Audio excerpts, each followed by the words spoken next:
hear you're ready for your dose of reality.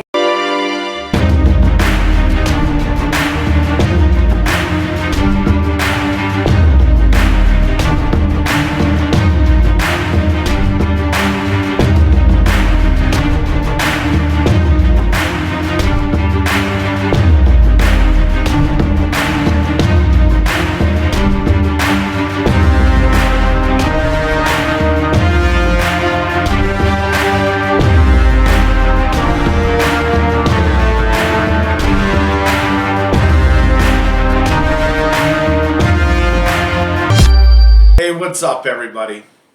You know, we do things around here because we love professional wrestling. And you gotta watch the good, but you also gotta watch the bad. I'm your host, Dr. Quack. And I'm still not talking to you. Yeah, folks, we are going into one of the most not really talked about shows when they talk about great shows, because we're going into XPW's Baptized in Blood, My Bloody Valentine.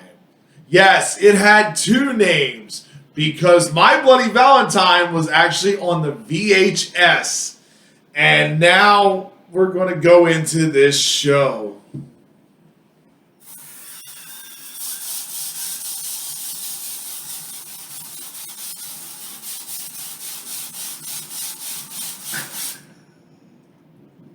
The only thing missing is I don't have Lysol, so Lizzie Borden can't give us any diseases. Oh, God. So, yeah, let's get into this here, because this happened on February 26, 2000. Notes: WCW was still around, ECW was still around, and the WWE, of course, was still around. This was Extreme Pro Wrestling, and they had this show in the Vogue Theater in Los Angeles, California. It was... To call this show a show is an insult to shows. This thing was an abomination. It doesn't even rank as an indie show. He did not like this at all. And you know, we know how the important one feels about Extreme Championship Wrestling. And XPW, I don't know how that made the comparison, but I'm sure he's going to tell you. And, and all I'm going to say is I'm going to start with this, because you had two great announcers on there, Chris Cross and Larry Rivera. Yeah, Chris Cross looked like he walked straight off the porn set as the executive in all porn movies. You gotta have that one guy dressed in a suit. This was that guy, and at least he tried. He had nothing to work with, so at least he tried. And Larry Rivera, the world's loudest voiceover ring announcer commentary guy, he was so loud you could not hear the ring announcer, and he was sitting down here on down the floor waiting for him. The voiceover was awful, and I understand that there are people from different backgrounds, but this guy's accent was so thick, he should not have been doing commentary work.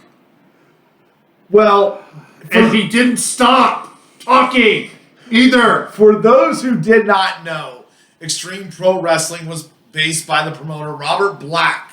Robert Black was the man who had a porn company that all of a sudden decided to have a professional wrestling company. Him and his wife, Lizzie Borden, yes. They were both in the porn industry. She was a porn star. He was a director. When you watch Dark Side of the Ring, that'll probably come out here during our next season, and you hear Jim Cornette cuss it out, remember, we talked about this first, and we suffered through this. I wish we would not have. But we did. And I'm going to get started here with the first matchup, and that is, actually, you know what? Forget that. Because we had Chris Candido, and Tramptacular Sonny come to the ring. The stage, they had a stage they came out where the curtain was, and then you got a nice little 12-inch step down into the ring. They couldn't even get a ring to line up to the stage. No, it was horrible. And we get Candido coming out there cutting I guess that was a promo. That was not even a promo. He was stumbling, fumbling. I'm sorry for all of you guys in the VOH. Do not watch this show. Your skills will go backwards. Nobody in the VOH world, or any other E-Fed for that matter, for anybody else watching this, do not watch this show if you're looking for clues. You will not learn a thing. By the way, if you want to watch this, it's on YouTube. There's actually a link to this entire show. Let's spray YouTube for having it. YouTube should have this. This should meet the standards of getting taken off of YouTube. Somehow it's still there. 2 hours and 17 minutes. And also, for those of you who want to do production work, cameras, sound, things like that, don't watch this show. Chris Candido was in the ring when his opponent for the night, the real deal, Damian Steele. You gotta do that right. The real deal, No, Damian Steele. Anyway, he's on the outside talking on the microphone, but the camera for the entire promo focused on Chris Candido and his exasperated expressions. God, the lights kept dimming. The sound, you couldn't understand a word these two idiots were saying to each other. Can we move on? Otherwise, I'll get stuck here all day long. I was just letting you go because Hey, I'm a good guy, right? I'm trying to help our editor out. Editor, I'm actually looking out for you this time. I know you have to go. Do not quit on us. Do not quit. Otherwise, I will hunt you down and make you come back to work. And the first matchup in the King of the Death Match tournament here, because that's what this was for, the King of the Death Match. It was a bed of barbed wire and nails match. We had Supreme against Kid Chaos. What's good for the goose is good for the duck. Yeah, that's the kind of lines you got on the commentary. He's not kidding, folks. Well, again, as we did at Bash of the Beach 2000, don't watch this, just take our word for it. This was actually one of the higher rated matches of the night for me. Okay. And I can't stand Supreme. If you watched our Extreme Heat 98, Heatwave 98, when I was begging not to have XPW, not even Supreme Pizza. Supreme and Kid Chaos, that thing was a horrible, sloppy mess. But at least the botches were fun to watch. Half star. By the way, Supreme went over. Supreme went over. I gave it 1.5. I mean, I get it. These guys are not professionally trained, in my opinion. I wouldn't call them backyarders, but they might have had some training, but it wasn't good training. Yeah, and by the way, before we move on here, I want to keep score here. I will keep score of the total star count I give to this entire show. If you've never seen a negative star classic, you're about to. Yeah. We're up to a half. Yeah. I'm a little higher. I went 1.5, like I said. And we're on to the second match here, the death match. We have Thumbtacks, Barbed Wire, and Ladder Match. The Messiah taking on White Trash Johnny Webb. I was given a challenge by Dr. Quack when we watched this in the office to come up with 2 things nice I could say about XPW besides the fact that it has closing credits. The Messiah is one of them. Messiah was actually entertaining. This is the beginning part of him, so he wasn't quite fully dialed in on his Messiah gimmick. But it was entertaining to watch when he didn't do deathmatch stuff. He actually had an understanding for working the crowd, for psychology. He understood it a little too much. His thumbs got cut off in real life in his home. but at least Messiah was entertaining. So there's your one of two. I still have Got one more one. to find. But this match actually wasn't god-awful. It just was horrible. This is my only one that was over 1 star or over. And I gave it 1 1/4 stars. So that brings us up to a total count of 1 3/4 stars. Yes, and I gave it 2.5. I actually liked the match. White Trash Johnny Webb, I liked watching in the ring. I thought he was a decent seller. The Messiah, of course, carried this match, and he's probably the best worker to come from XPW that wasn't a big name before. That I'll definitely go with. Yeah, and Messiah got the check mark. Yeah, you're not going to get a lot of these. The XPW King of the Death match number 3. We had in the first round, we had a bed of light bulbs wrapped in barbed wire match here. John Cronus against Carlito Montana. Yeah, Carlito Montana. I loved his gear. The gray Adidas sweatpants and the white high tops was just, it said, I can't wrestle. It just spoke to me. It was so god-awful. John Cronus no-sold a table spot. He was laid on a table, and the poor, deserving, I'm going to say it a third time, deserving, Carlito Montana does a front flip rolling over the top of Cronus. The table doesn't break, so Cronus gets off the table, punches him in the face 3 times, and power bombs him on the table for the win. John Cronus. In 1/4 star, we're up to a total of 2 stars. Yeah, and this was my one of my lowest ranking matches here. This is actually, I'm giving it 1.5. It was John Cronus. He was ECW, him and Perry Saturn, but it wasn't that great. So we're going to go 1.5 here. I'm going to just apologize right now. There may not be a lot of graphics for this, so you may just be seeing us on here because XPW didn't have a lot of that stuff either. You're welcome, by the way. Yeah. So if you truly want to torture yourself, you may have to find this on YouTube. But let's move on here. We had a bed of nails barbed wire bat match. Axel Rotten against Homeless Jimmy. Axel Rotten is another stain on wrestling. He's a guy that took some liberties with people. The only difference between him and New Jack was Axel Rotten was 350 pounds and got blown up 2 minutes in. So after 2 minutes of taking liberties on somebody, he couldn't do any more hurting to him. This match was...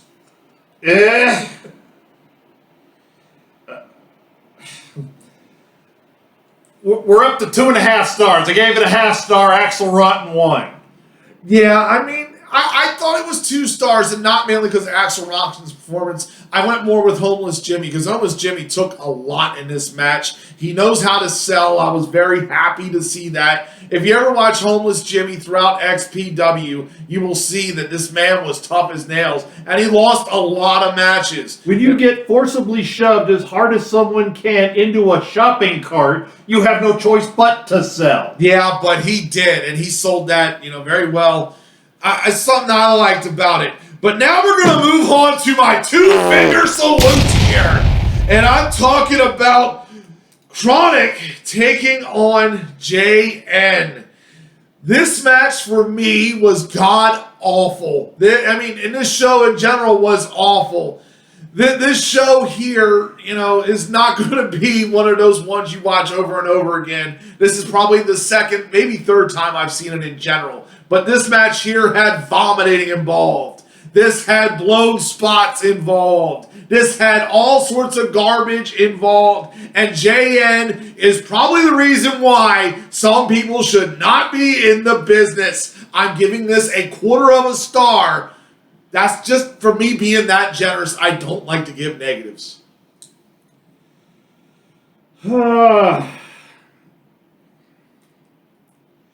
And what made it worse is we get crazy-ass Mustafa from the Gangsters doing a run-in, mumbling into the microphone like he always did. He was nuts in real life. But yeah, this was not Friday. This was not Boys in the Hood. This was Kevin Hart taking on Abdullah the Butcher. But Abdullah the Butcher had a vomiting problem.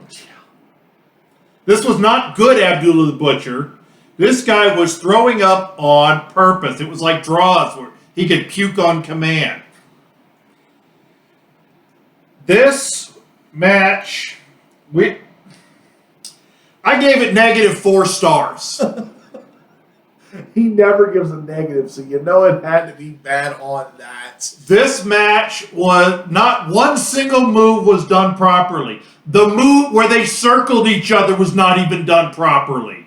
Not a single thing about this match mattered to me in the grand scheme of things. I would only show this match to people like, if you do any single one of these things, you will never work in wrestling again. -4 stars, which means we're at -1.5 stars on the count. I did kind of chuckle at it because I was shocked to hear it, but you know, this is professional wrestling. Guys that were ECW guys came on this show and were talking shit about the ECW brand itself. And of course, we're going to get into later about some other promotions that got talked about. Yeah. But we're going to move on here. Round 2! The second round, and you can see the excitement on his face. Oh, yeah. This was a bed of nails, barbed wire, and thumbtacks match. You had Supreme against the Kingdom of God, the Messiah. By the way, the Messiah's finishing move is called the Godsmack. I pop for that. Yeah, I didn't pop for this match, though.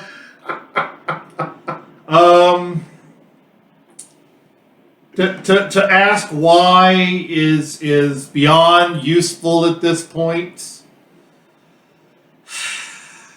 And luckily it was short. The pizza went over, half star, so we're up to -1 star. -1 star. I did, But I gave this match a half. I gave it a half. I did not mind this match. I thought it was actually pretty decent. I mean, it's nothing to write home to your mother about, but it was a passable grade. I gave it 2 stars. I felt like that this was above a regular death match style here. They had a little bit of psychology involved. Not a whole lot, but enough to make it a passable grade. The only psychology they had in there was, I'm trying not to commit suicide. And moving along here, but at this point is when we noticed that the ring announcer was taller than every single other person on the show. Yes. That is a problem. You really shouldn't have that on your shows. But going to move on here. The second round match, Nails Barbed Wire Bat Match. John Crotus against Axel Rotten. And you're thinking, man, you've got 2 ECW legends going to go out there and wrestle. This should be pretty good, right?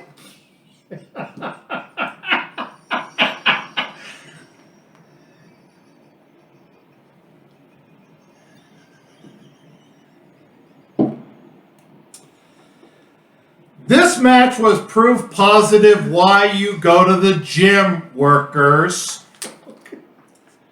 This was their second match. John Cronus wrestled Carlito Montana for 4 minutes and some odd seconds. Axel Rotten and Homeless Jimmy went about 3.5. These two came out here and 30 seconds. Some of the ugliest punches I've ever seen, Axel Rotten. I know, rest in peace, but good God, that was not your good stuff. Yeah, and this also, you forgot, there was light tubes and glass. Yes. Or light bulbs and glass. I'm sorry, yes, can't forget that. Which, by the way, those are the same thing. Just because you called it a light bulb doesn't mean it's not made of glass. I gave this 1 star, and I think that's combined because I remember both of these guys actually being decent to good back in the days. I'm giving them each a half. I gave it a quarter star, so we're up to negative 3/4 of a star. We're moving our way up. And the XPW Heavyweight Championship match, Falls Count Anywhere, it got made. We had Chris Candido taking on the real deal, Damian Steele. I am not a Chris Candido fan. Chris Candido, I don't know how this guy got out of the independent circuit. He was horrible to watch in the ring. He was unfunny. He was unentertaining. He was not charismatic. If it wasn't for the fact that Sonny hit everything in the ring with her clothes off, he probably wouldn't have made it out of the indie circuits. This match was god-awful. Chris Candido set up a ladder and then proceeded to ostrich salt and miss by 3 feet.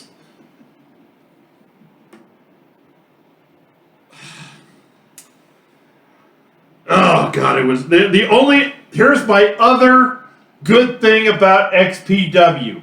Damian Steele was also awful in the ring, but to have a stable called the Hierarchy is actually clever. So there's my second positive thing to say about XPW besides the credits. If you were keeping score. I gave this a quarter star just so I had easy math. We're up to negative a half a star. Can we make it out of the negative star classic? We only have one more match to go. Oh, God. But I will tell you this. I gave it 2 stars. I felt like it was solid. It was a championship match. The fans were hyped on it. I will say that. The fans throughout the night were hyped on this show. There was about, 300 there? This match, this show, and ECW. It was more an adult-themed show than it was a kid's show, for sure. Yeah, they had all the crowd on one side of the ring, so you could see the entire crowd. But XPW and ECW, I'm going to catch flack for this. I don't care. ECW and XPW were proof positive that there are crap things in wrestling that never belonged. If you're cheering for the name of the company and not about the stars, then company, you're not making stars. That's why ECW is out of business. Paul Heyman had a great mind. He didn't figure out to change the fans' perception to quit cheering for the company and cheer for the workers.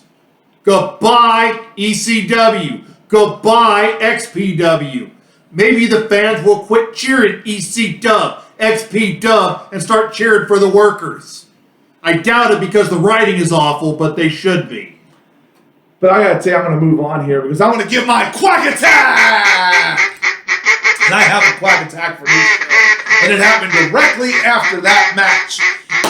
We had a special guest come on the show. And it was one of, I'd say, my favorites for sure. You generally like him. The franchise, Shane Douglas, came out there, and I remember watching this when I first saw it. It was like 2000. I was 20. I was just in the wrestling business, trying to understand things. And I popped for this promo. I loved how he called out WCW. It felt like a call to arms style promo. Like, here, let's go after them. And granted, it didn't do much, but it felt like a great promo, and I really enjoyed it. So, Shane Douglas, you get my quack attack on this shit-tacular show. Sorry, I don't feel the same way. I know he does not.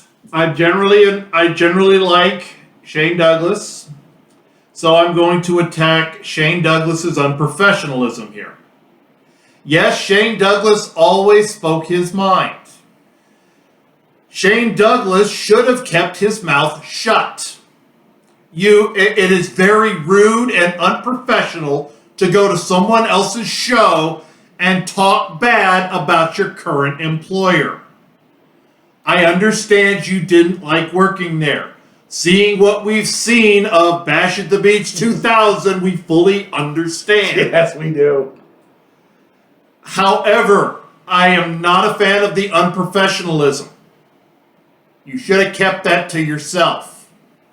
And rehashing your very good promo in ECW that you cut on the sport of professional wrestling, and then you turn around and you put over XPW as the new sport of professional wrestling. No.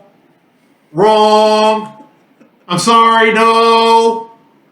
And by the way, I just came out with what's getting sprayed. Editor, I want a picture of Dr. Quack right there. Have you got? Good. Dr. Quack made me watch this crap.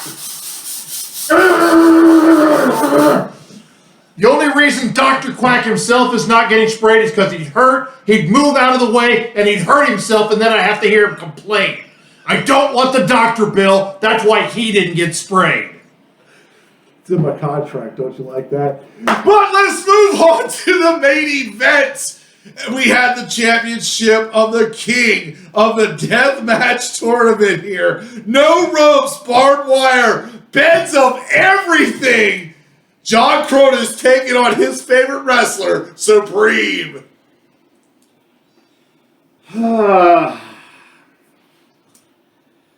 This was the championship match. That was a beautiful trophy.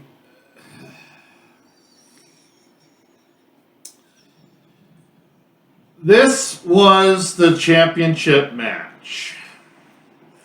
This thing was slow and plodding, and these two guys used up all their oxygen. They obviously, Rob Black didn't bring enough cocaine to hype these guys up for this match. Obviously, they did bring Anthrax lead singer in there. Okay, so there's the third thing. He was a better ring announcer than Chris Cross, who was the ring announcer for the night. The porn guy, by the way. No, it was Slayer, not Anthrax. Oh, I'm sorry. My apologies. But yes, good job. He actually did a decent job ring announcing the main event. And that's where the good things of this match ends. Not a single thing about this match interested me. No. I really believe Supreme was part of the ring crew because about halfway through he started cutting the barbed wire away with the bolt cutters. I felt like he wanted to get home early that night. And then John Cronus got barbed wire in his tape and couldn't figure out how to take it off. So Supreme had to stand here like this and stare at him waiting to get wrapped up in barbed wire. You know, when we talk about the ability to make something sell, you don't have to stand there and just stare at them. Supreme missed that lesson. And then when they get wrapped up in barbed wire and get thrown through the glass, all I could hear was safe light repair, safe light replace. And then John Cronus laid on the table as Supreme climbed the third rung of the ladder and jumped off. And then they had to bounce on to make the table break.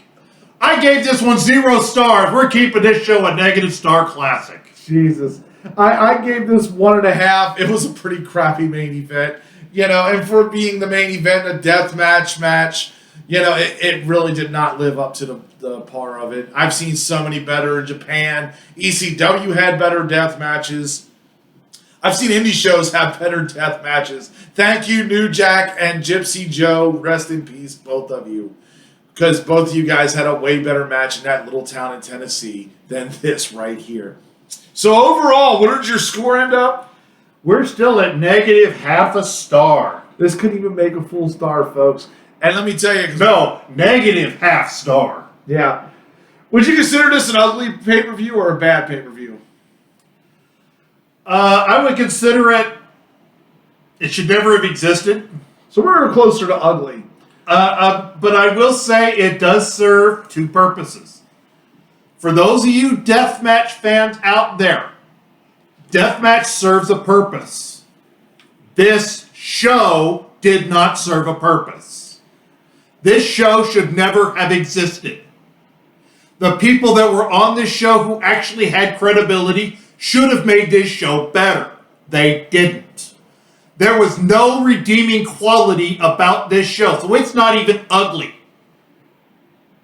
This match deserves the abortion ranking. It should never have existed in the first place. Okay.